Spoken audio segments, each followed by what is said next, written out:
At an exclusive cafe, a black waitress discreetly cleans tables, striving to prevent her life from unraveling. Her gaze falls upon a solitary blind girl at a VIP table, struggling to wipe up spilled water.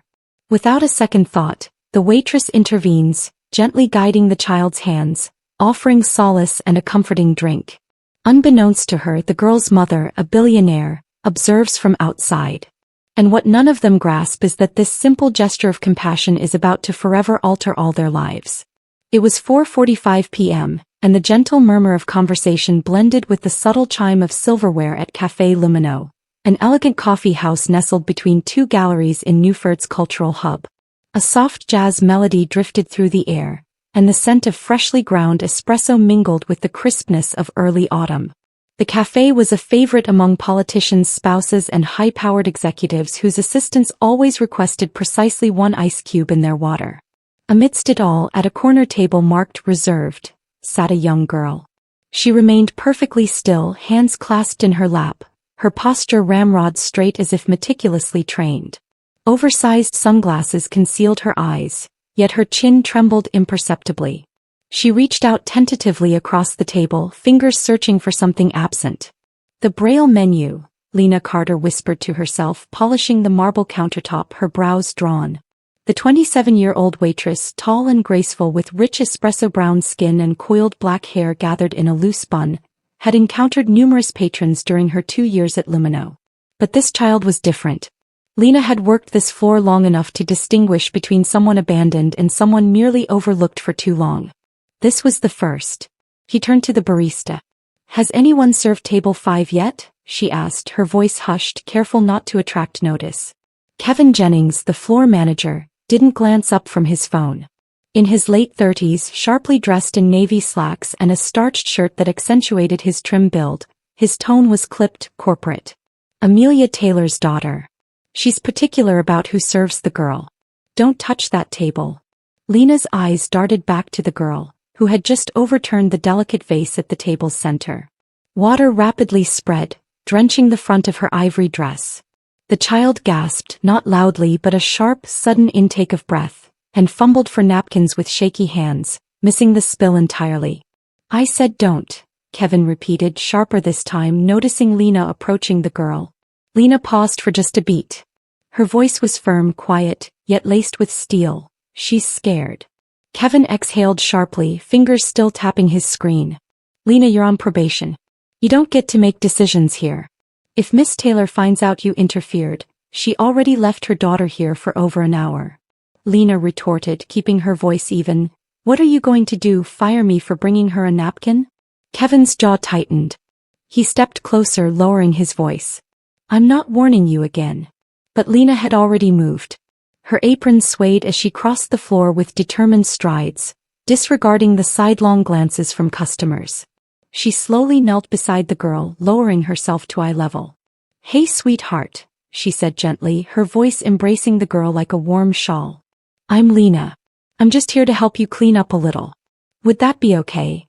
The girl froze, then tilted her head slightly towards the sound. "Where's my mom?" "She's not back yet," Lena replied. "But you're not alone. You made a bit of a splash here," she added with a soft laugh, dabbing the spill with practiced movements. "But don't worry, we're getting it." The girl hesitated, then whispered, "I'm Maya and Mom's going to be upset. She said not to talk to anyone or ask for anything." Lena smiled genuinely. "Well, lucky for both of us you didn't ask. I volunteered." Maya's lips twitched into a shy, almost guilty smile. "You're lying." Lena blinked. "What makes you say that? You sound like someone who lies to make kids feel better, but you don't mean it bad." Lena let out a surprised chuckle, shaking her head. "You're sharp, Maya." "I'm blind, not dumb," Maya said softly, the corner of her mouth curling just slightly. That hit Lena right in the heart. She remembered her brother Danny, the way his shoulders used to droop when teachers treated him like a problem to solve. "Well, that makes 2 of us who know that. You want some hot chocolate? Secret between us." Maya hesitated again, then nodded. Lena brought her the chocolate with extra whipped cream, a turkey sandwich cut into careful triangles, and 3 sugar cookies arranged in a circle. She didn't just serve. She guided Maya's hands to each item, describing their position like a clock. Cookies are at 6 o'clock. Sandwiches at noon. Maya grinned. You talk like my piano teacher. Probably because my little brother's blind too. I learned early. Seeing and understanding aren't the same thing. And just like that, the ice melted. For 15 minutes, Lena sat beside Maya, listening as she spoke about the books she loved to read in Braille, how she imagined stars felt like music you couldn't hear. Lena didn't notice the black SUV that pulled up outside, nor the woman in a tailored suit watching them through the tinted glass with an unreadable expression. But Kevin noticed. When the glass door swung open, he nearly dropped his tablet. Amelia Taylor had arrived. The Amelia Taylor, CEO of Taylor Dynamics, net worth in the billions, known in private circles for her ruthless precision and intolerance for emotional inefficiency. Tall, severe and striking. Her fitted charcoal dress and diamond earrings did nothing to soften the storm in her eyes as she stepped inside. Kevin was on her in seconds. Miss Taylor, I apologize. Lena wasn't supposed to. Amelia ignored him entirely. She walked across the cafe in a line so straight it looked like a blade. Lena rose as Maya beamed. Mom. Lena's really nice. She brought me cookies and showed me how to feel where they are. Amelia's eyes dropped to the table. The empty plate, the chocolate mug, the half-eaten cookies. He turned to Lena. Her voice was silk-wrapped steel. You're Lena Carter. Lena swallowed. Yes, ma'am. You took it upon yourself to serve my daughter. She was alone and hungry. A long silence. Even the background jazz seemed to hush. The entire room seemed to hang in suspense. How much do I owe you? Amelia asked, pulling out a card holder from her purse. Lena looked her in the eye. Nothing. It was on the house. Amelia studied her for a moment. Then, without another word, took Maya's hand. Let's go, sweetheart. Maya clutched her cup. Can we come back tomorrow, Mom? Lena said she'd teach me the difference between cappuccino and macchiato by the smell. Amelia gave no reply. Kevin stormed over the second they were gone. In my office now. Lena stood still, jaw tight. She knew she'd just lost her job. What she didn't know was that outside in the black SUV, Amelia Taylor was already tapping her phone. Find everything on Lena Carter. I want a full report by morning. Because in the world of the powerful, kindness is either a tool or a threat. It rained that night, the kind of slow, persistent drizzle that permeated the city's very bones without apology. In her modest apartment above a laundromat on Roosevelt Avenue, Lena Carter sat at her kitchen table, staring at 2 pieces of paper. Her resignation letter, printed and unsigned, and an eviction notice stamped in red. Next to them, a half-empty cup of tea had gone cold. The only illumination came from the old lamp above her sink, flickering faintly, casting soft shadows on the wall like ghosts from the day. Her phone buzzed. Danny's voice came through, soft and warm. Don't give up, Lena. You always said kindness mattered, even when no one's watching. She smiled despite herself, eyes wet but refusing to cry. I lost my job for helping a child, she murmured, her voice low, tired. What's the reason for that? The intercom buzzed sharply, interrupting the moment. A voice on the other end was crisp and professional. Miss Carter, Margaret Chong, legal assistant to Ms. Amelia Taylor. Miss Taylor requests your presence at Taylor Dynamics headquarters tomorrow morning, 9 a.m. sharp. Lena's heart skipped. 45 minutes later, she stood in the sweeping glass lobby of Taylor Dynamics, a skyscraper of mirrors and silence. Her reflection in her best thrift store blazer and scuffed flats looked terribly out of place among the polished shoes and pearl-buttoned suits swarming around her. She kept her chin up. She'd faced worse. She would not shrink here. A silent elevator whisked her up to the 45th floor. The reception area was minimalist, with art too abstract to feel human. Beyond the glass doors, Amelia Taylor stood facing a wall of windows, surveying Newford like a queen contemplating her empire. She didn't turn when Lena entered. Her voice came calm, calculated. Yesterday you disobeyed direct instructions. You served my daughter when I asked staff explicitly not to. Lena stepped forward, chin lifted. She was hungry. Amelia turned slowly, her expression unreadable. Do you know why I left her there? Lena frowned. No. To see who would notice her. Amelia walked toward the table, every movement deliberate. It was a test. 17 people passed that table. No one stopped. Not customers, not employees, not her manager. Except you. Lena's jaw tightened. You used your own daughter as bait. That's not a test. That's cruel. A faint smile curved at the corner of Amelia's mouth. Clarity. I value it. You brought it. Margaret stepped forward and laid a folder on the table. Inside was a check. Lena glanced once and felt her breath catch. More money than she'd ever seen. Labeled wrongful termination settlement. She looked up slowly. I'm not for sale. Amelia raised one eyebrow as though genuinely surprised. Everyone has a price. Not me, and especially not when it comes to children. Lena slid the folder back.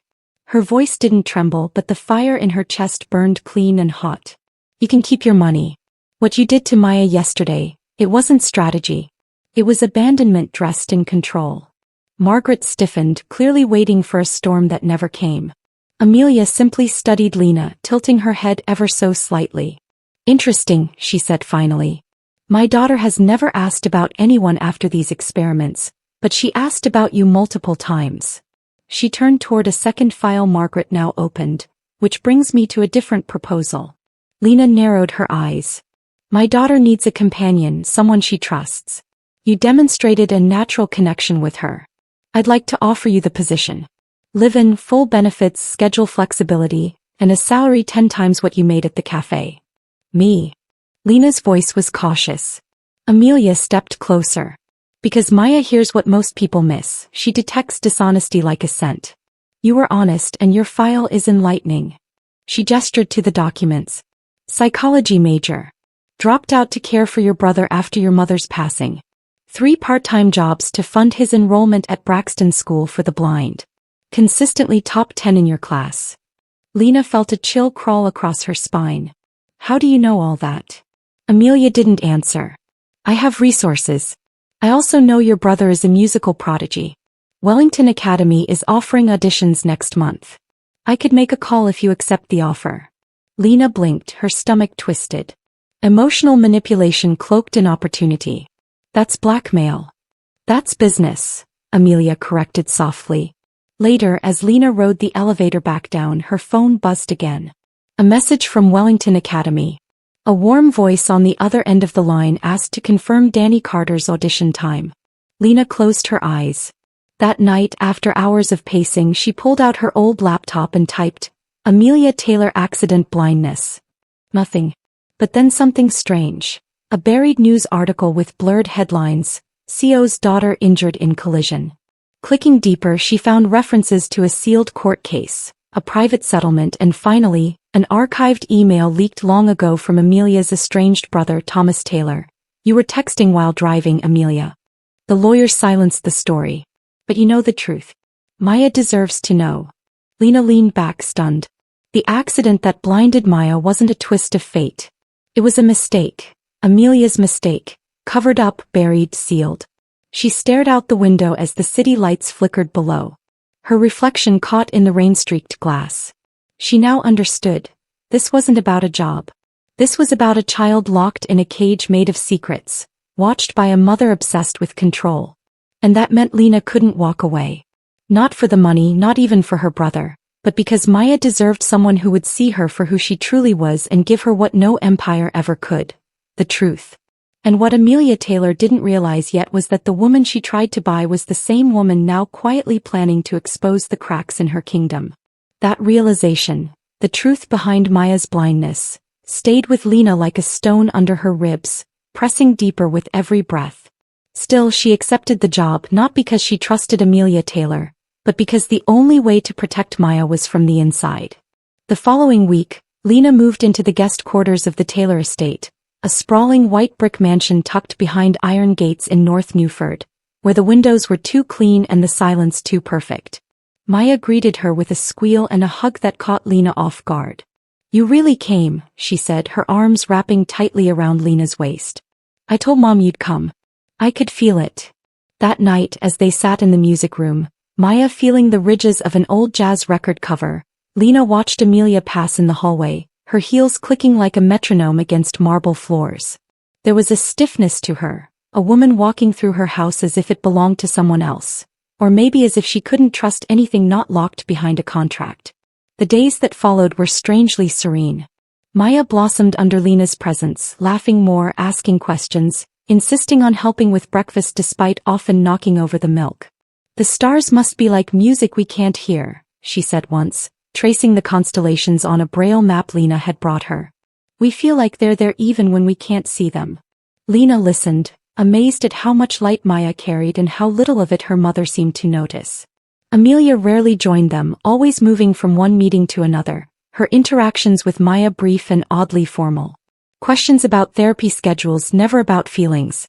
One morning, while organizing Maya's books, Lena found a small wooden box at the back of the closet. Inside was a thin journal and a worn flash drive. Before Lena could ask, Maya spoke quietly from the doorway. "That's Mom's. Trevor helped me hide it. She doesn't know I kept it." "Trevor?" Lena asked. "My uncle. Mom doesn't like when we talk about him." Later that night, once Maya had fallen asleep, Lena plugged the flash drive into her laptop. What appeared on screen took her breath away. Videos of Maya before the accident, laughing in a garden, her eyes wide and full of life. A photo of Amelia smiling in a way Lena had never seen in person. Soft, unguarded. Then came the headlines that had never made it past legal suppression. CO under investigation after daughter injured in accident. Driver of second vehicle settles in closed hearing. And finally a private email from Trevor. "Vic, this will eat you alive. She deserves to know. You owe her that much." Lena sat in the dark, the screen glowing like a confession. Maya wasn't just a child growing up in blindness. She was living inside a controlled version of reality, curated, managed, manipulated. And Amelia wasn't just hiding guilt. She was actively shaping a world where that guilt could never surface. The next morning, Amelia's tone was lighter than usual. "We're visiting a foundation today," she announced at breakfast, sipping tea like it was a script, "for visually impaired children. Maya is coming." Something in her voice felt wrong. Rehearsed like a performance in motion. Lena's instincts kicked in. After helping Maya dress, she slipped a small tracker into the seam of the child's backpack. A leftover gift from a friend in community college who worked in security systems. She told herself it was just a precaution. 3 hours later, the tracker pinged a location over 60 miles from the city center. It wasn't a foundation. It was a private clinic, one not listed anywhere on Taylor Dynamics' public charity reports. Alarmed, Lena called the only name that made sense. Trevor Taylor. She had found his number hidden in one of the archived emails and dialed it without hesitation. "She took Maya out of the city," Lena said quickly. "She said it was for a meeting, but it's not." There was silence on the other end, then a deep voice, cautious but alert. "Do you have the address?" "I have a pin. Can you meet me?" Trevor arrived in under an hour. A man in his early 40s with quiet eyes, tired shoulders, and a face that looked like Amelia's if you scraped off the armor. Together, they followed the GPS down a winding countryside road to a secluded white building nestled between trees. Through a frosted window, they saw Maya sitting alone in an exam room while Amelia argued with a doctor in the hall. "She does this twice a year," Trevor whispered, eyes dark. "Brings Maya here to retest her eyes. Not to help, to make sure nothing has changed. That she stays blind." Lena stared at him, horrified. "Why?" "Because she's afraid," he replied. "Afraid that if Maya regains her sight, she'll see her mother for what she really is, the one who caused all this." Lena couldn't breathe, her hands clenched at her sides. She canceled every opportunity, every chance Maya had to see again. Trevor nodded. "I tried to stop her once. She had my company shares frozen in court." They stepped closer. Maya's head turned slightly toward the window as if she sensed them. Lena pressed her palm against the glass. "That's enough," she whispered. "She deserves the truth." Trevor looked at her, something like respect softening his gaze. "You're really not afraid of Amelia, are you?" "I'm afraid for Maya," Lena replied. Together they pushed open the doors. Amelia's expression shifted the moment she saw them, composed fury masked in elegance. "What are you doing here?" she demanded, stepping between them in the exam room. "It's over," Trevor said, holding up a folder. "I have everything. The accident, the cover-up, the treatments you denied. It's all here." Amelia's voice cracked for the first time. "You don't understand. I can't lose her. If she sees me, really sees me, She already knows, Lena said, nodding toward the door behind her. Amelia turned just as Maya stepped forward slowly, carefully sensing her way toward the voices. I heard you crying every night, Maya said, her voice quiet yet steady. I didn't know why, but I always knew you were scared. Maya, Amelia's voice faltered. What I never understood, Maya continued, was why you didn't let me try. She reached out, touching her mother's face gently, fingers mapping the lines like a braille page. I wouldn't hate you for the truth, Mom. I hate you for the lies. It was as if the whole world stopped breathing. Behind them, the doctor cleared his throat. The new therapy has a 60% chance of partial recovery, but your mother has refused it for 5 years. Maya turned to Lena, her hand finding hers. What would you do? She asked. Lena knelt beside her. It doesn't matter what I would do, Maya. What matters is what you want. Amelia stood frozen. She had built an empire out of control, but in this moment, none of it could protect her from the simplest force of all. A child choosing for herself. Maya took a long breath. Then I want to try. I want to see. And as Amelia slowly nodded, a quiet surrender in her eyes, Lena knew this wasn't just the end of a secret. It was the beginning of something far more powerful. That decision, Maya's quiet declaration to try, shifted something deeper than sight. It cracked the wall Amelia had spent years building. A wall mortared with guilt and polished with power. For the first time in a long time, she didn't answer with control or calculation. She simply nodded slowly, as though her body had forgotten how to move without orders. All right, she whispered. We'll do it. The doctor didn't speak at first. He simply looked at Lena and Trevor with a kind of quiet awe, as if even he had not expected Amelia Taylor to step aside, even if only by an inch. But it was enough. The arrangements were made swiftly after that. Maya would begin the first phase of the experimental treatment at a specialized clinic 3 hours away, with Trevor personally overseeing the transfer of medical files Amelia had locked down for years. Lena stayed by Maya's side through every consultation, every nerve test, every whisper of possibility, while Amelia lingered at the edge, never too close but never too far. The first few weeks were painful. The treatments left Maya exhausted, her nerves overstimulated, her hopes pulled taut. There were days she cried in frustration, and nights she curled against Lena in silence, too tired to speak. But she never once said she wanted to stop. I'm not afraid to see, she said one evening, her voice low. I'm afraid of seeing her and not recognizing her anymore. Lena didn't respond right away. She just brushed Maya's curls back from her forehead and said softly, sometimes people don't recognize themselves either, but it doesn't mean they're gone. Meanwhile, changes began to ripple far beyond the clinic walls. Back at Taylor Dynamics, whispers floated down boardroom halls. Amelia was leaving early, canceling trips, reassigning public relations campaigns. Rumors circulated that she was investing in a new foundation. Something real this time, as one executive muttered. Employees noted her presence in meetings was quieter, her demands less sharp, no longer obsessed with winning. She now seemed focused on understanding, an entirely foreign strategy to those who feared her. At home, the transformation was more profound. One morning, Maya emerged from her therapy session, her face flushed with excitement. I saw something, she said breathlessly, grabbing Lena's hand. It was just a shape like a blur, but I think it was orange or brown. I'm not sure, but I saw it. Amelia was standing just behind them, frozen. Lena looked up and saw something she had never seen in the woman's face. Disbelief laced with tenderness and fear. In the following weeks, Maya began to distinguish outlines, then colors on certain days. The therapy wasn't a miracle, but it was progress, and for a child who had spent 5 years in the dark, it was a kind of rebirth. Amelia began spending time with her daughter in small ways, reading aloud, sitting beside her during therapy, even joining her and Lena at the piano when Danny, Lena's brother, came to visit. The first time Maya and Danny played a duet together, Amelia stood in the doorway, unmoving, until tears tracked silently down her cheeks.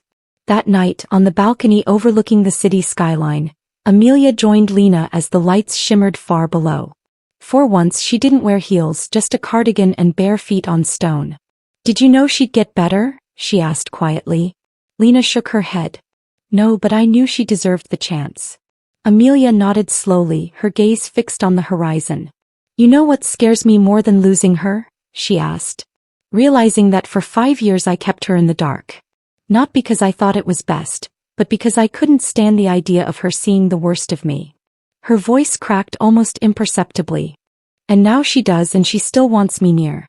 I don't deserve it. Lena was quiet for a moment. It's not about deserving. It's about showing up every day. The next morning, Lena was summoned to Amelia's office in the mansion. Unlike their previous encounters, the mood was calm, almost reverent. On the desk lay a set of legal documents. "This is a partnership agreement," Amelia said simply. "I want you to run the new foundation. You've already been doing it in everything you do for Maya. I'm formalizing it. 40% ownership, full autonomy. You'll build programs, outreach, therapy pipelines. Whatever you dream, it's yours." Lena stared at the papers. "Why?"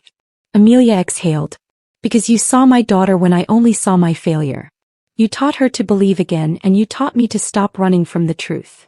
That weekend, on Maya's 11th birthday, the Taylor estate opened its doors for the first time in years, not to senators or shareholders, but to children from the new foundation along with their families. Laughter echoed through the garden. Tactile sculptures stood proudly beneath banners that Maya had designed. She wore tinted glasses and pointed at trees, delighted to see their shadows dancing in the golden afternoon. In one corner, a young boy approached Amelia and tugged on her sleeve. "Are you blind too?" he asked, curious. Amelia knelt slowly. "No, sweetheart," she said softly. "But I used to be, in a way." Later, when the last guest had gone, Maya handed Amelia a painting, a collage of textures, faint color smudges, and layered materials. "To remind you," she said, "that sometimes we have to lose something to understand what we truly have." Amelia held the gift with trembling hands. Lena stood nearby, quietly observing, her heart full. And as the sun set behind them, casting the mansion in soft gold, neither woman realized that this story, born from a moment of overlooked kindness in a cafe, was only just beginning to shape something even greater. That evening, as golden dusk faded into twilight and the last notes of Maya's birthday duet with Danny still lingered in the air, something settled in the walls of the Taylor mansion. Something gentle, something unspoken. For the first time in years, it felt like a home. The air no longer carried the weight of fear or guilt, but the softer hush of healing in motion. Maya's laughter still echoed faintly from the hallway, and Amelia remained in the garden long after the guest had left, holding her daughter's painting in her hands like it was more fragile than porcelain. Across the lawn, Lena watched her from a distance, knowing instinctively not to interrupt. Some things, even for the strongest, had to be faced alone. In the days that followed, the changes deepened. Amelia no longer vanished into meetings or hid behind her calendar. She was present. In therapy sessions, in the kitchen attempting blueberry pancakes with Maya, which they burned twice. And most of all, in silence, learning how to just be without orchestrating every moment. At Taylor Dynamics, she officially stepped back from day-to-day operations, placing the company's future in the hands of a new leadership team with a clear directive: ethics, transparency, and social investment, starting with significant funding for pediatric vision research. But that wasn't the most radical shift. The true transformation unfolded through the work of the new foundation. Under Lena's leadership, it became a beacon, funding early intervention therapies, Braille literacy programs, and community arts centers for visually impaired children across the country. She partnered with school systems, hosted national summits, and expanded access in rural areas often forgotten by larger institutions. Donors and media outlets soon learned what Maya had known all along. Lena Carter was not just a woman who cared. She was a woman who acted with quiet courage and relentless compassion. As for Danny, his audition at Wellington Academy turned into a full scholarship. Within months, he was performing across the East Coast, stunning audiences with compositions born from a world he never saw but always felt. He often visited the foundation on weekends, sitting beside Maya to compose tactile music pieces together, songs built from vibration, rhythm, and imagination. One crisp fall afternoon, Amelia approached Lena on the terrace overlooking the garden. Maya was nearby, sculpting a new piece, a twisting figure inspired by the movement of wind through leaves. "I used to think control was what made me strong," Amelia said, her tone contemplative. "But control made me small. You made us expand." Lena glanced at her but said nothing. Amelia continued, I spent years building a life of glass. You showed up and helped us live outside it. Lena smiled, a quiet one. You knocked the walls down yourself. I just reminded you there was more beyond them. And it was true because it hadn't been the money or the influence or even the revelations that changed Amelia Taylor.